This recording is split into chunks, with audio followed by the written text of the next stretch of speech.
passage de Zohar dans lequel il parle donc qu'Akadosh Baruch Hu, il avait fait un tnaï avec le monde, il a fait une condition avec le monde, il lui a dit si jamais il n'y a pas l'étude de la Torah dans le monde il se détruit. Comme c'est marqué, Emlo bereti uman valayla, chokot shamayim va'ars.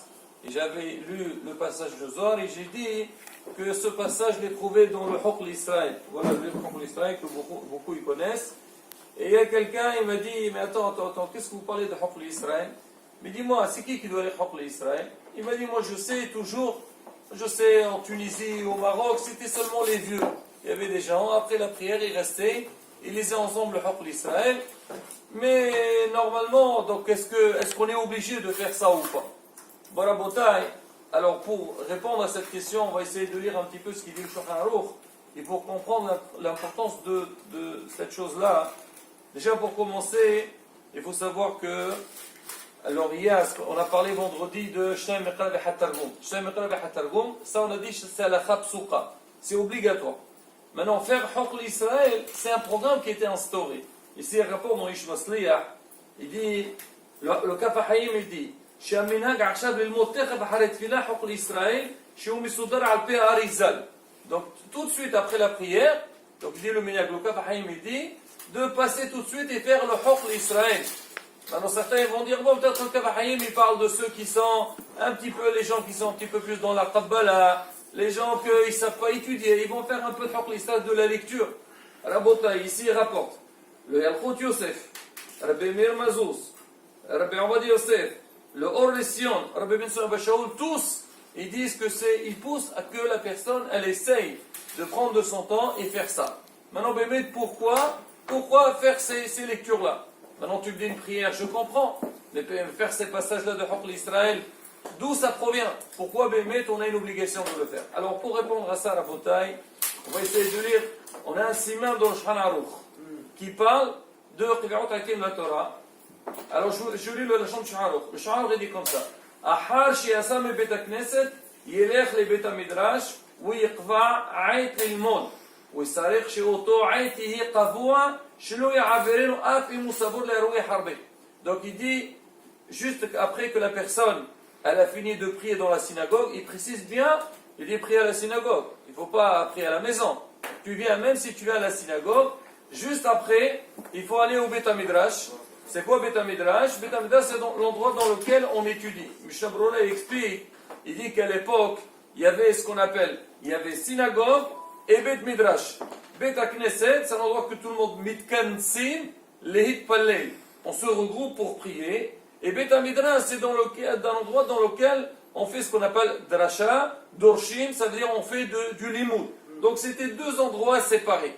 Aujourd'hui aussi, on peut trouver dans pas mal d'endroits, il y a c'est là-bas que c'est un Bet HaKnesset, pas plus. On a fini la prière, on ferme la synagogue. Ou sinon, des synagogues, on a une prière après une autre. Pour étudier, c'est difficile. Et Bet HaMidrash, c'est un endroit dans lequel un kollel ou des gens qui vendent des cours.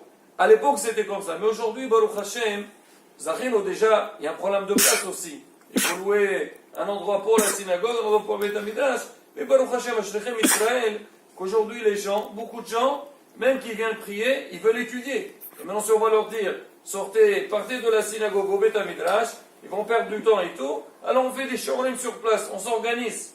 Ah, maintenant, le Shulchan Aruch dit qu'il parle par rapport à leur époque, qu'il y avait Bet HaKnesset et Bet HaMidrash, et dit Aharish Yassam Bet HaKnesset, après qu'il est sorti de la synagogue, il élève le Bet HaMidrash, il faut aller directement au Bet HaMidrash, où il doit fixer un moment de l'étude de la Torah.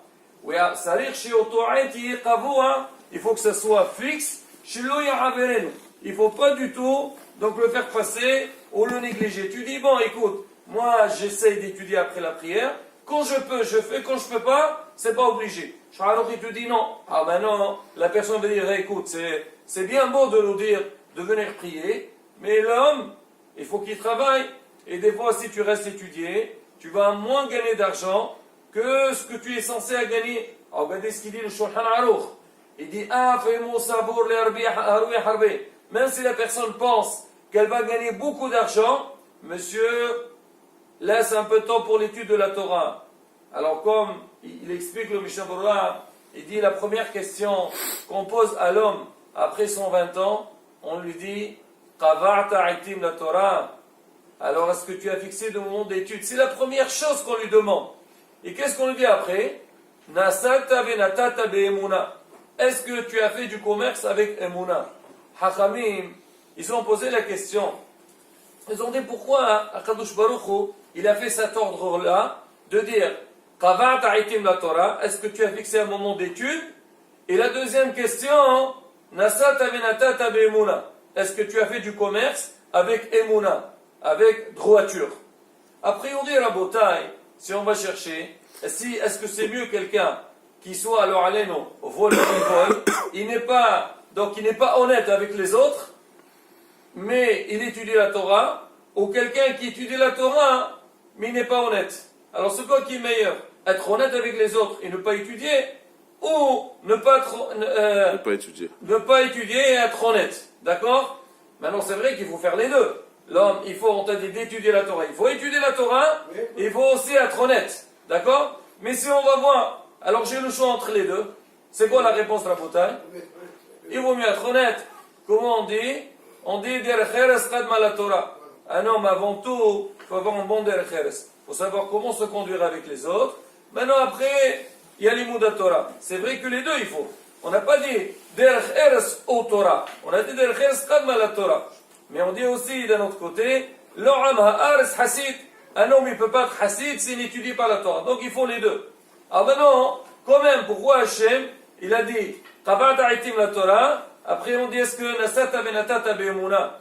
On dit parce que l'homme, quand il arrive après 120 ans dans Olam Ha'ilyon, Hachem va lui poser la question. Qu'est-ce qu'il va lui répondre, le monsieur? Il va lui dire Kadosh Baruch Hu, vous m'avez dit ce que j'ai étudié la Torah? C'était pas possible, j'avais pas le temps. Et il faut bien, vous savez, vous nous avez mis dans un monde, on a des engagements, il faut se marier, avoir des enfants, il faut s'occuper de sa parnassa, il faut vivre. Alors il y a beaucoup de frais dans la vie. Alors j'ai pas eu le temps. J'ai pas le temps, c'est pour ça que je ne l'ai pas étudié. Sinon, si j'avais le temps, j'aurais étudié aussi. Hachem, il lui dit tout de suite, il dit, dis-moi, comment tu as travaillé? Combien il doit travailler l'homme? C'est quoi la loi? Tu dis 35 heures. Bon, on va dire pas 35 heures. L'homme, il doit travailler, voilà. Il a un moment, tu commences le travail le matin à 9h ou 10h, et tu finis à telle heure. Est-ce que tu commences à l'heure prévue, tu commences avant l'heure? Et quand tu finis ton travail, tu finis plus tard. Et des fois, le dimanche, tu dois te reposer, tu dis non, aujourd'hui je ne vais pas me reposer, je vais travailler, je veux gagner plus d'argent. Tu vas chercher des combines, tu mets chez toi à la maison, tu vas essayer de voir si il y a des petites affaires à faire. Donc qu'est-ce qu'on voit? On voit que l'homme, il essaie de voler du temps pour travailler et gagner plus d'argent. Ça veut dire, pour gagner sa vie, l'homme, il trouve du temps. Alors Hachem lui dit, de la même manière que toi, pour ton travail, tu as trouvé du temps pour faire plus qu'il faut. Alors c'est pareil aussi pour les mots de la Torah. Tu ne peux pas te permettre de dire, j'ai pas trouvé le temps. L'homme, il trouve. Il faut essayer. C'est vrai que des fois, les gens, ils disent, la semaine, c'est pas évident. C'est vrai, on vit dans un monde un peu, on va dire, on est bousculé. C'est-à-dire, plutôt, notre programme, il est déjà tracé. C'est vrai. Mais au moins, l'homme, il essaie de chercher, de réfléchir, quand je peux étudier. Déjà, la première des choses, c'est marqué, les gens, les barabatim, qu'ils travaillent, pour déjà au moins étudier le Shabbat. Shabbatot, v'yamim tovim. Quand c'est marqué, lo nitenu Shabbatot v'yamim tovim ba'am Israël, et là, l'asok b'hem b'Torah. C'est pour ça qu'il y a beaucoup de choses, moursées et tout ça. Il y a plein de choses pour que l'homme il puisse étudier la Torah tranquille. En dehors de ça, si l'homme il commence à s'habituer à trouver la Torah, il va goûter au limud de la Torah. C'est vrai, étudier la Torah, c'est pas quelque chose que tout de suite on peut s'enflammer pour le faire. Des fois, c'est pas évident, il faut comprendre, des fois des questions-réponses. Mais, l'homme, quand il commence à étudier, vient le Shabbat, il y a des shiurim, commence à participer à ces shiurim-là. À partir du moment que tu as commencé à goûter à l'imoud de Torah, tu vas essayer de trouver. Le dimanche, tu ne travailles pas, étudie un petit peu le dimanche. Et ainsi de suite, à la fin, l'homme, il va voir que l'imoud de Torah, il pourra être vraiment quelque chose de fixe dans sa vie. Bezrat Hashem, on essaiera demain d'avancer un petit peu, surtout lire ce qu'il dit, le Mishnah Berurah concernant ce thème qui est très très très important pour le Ham Israël.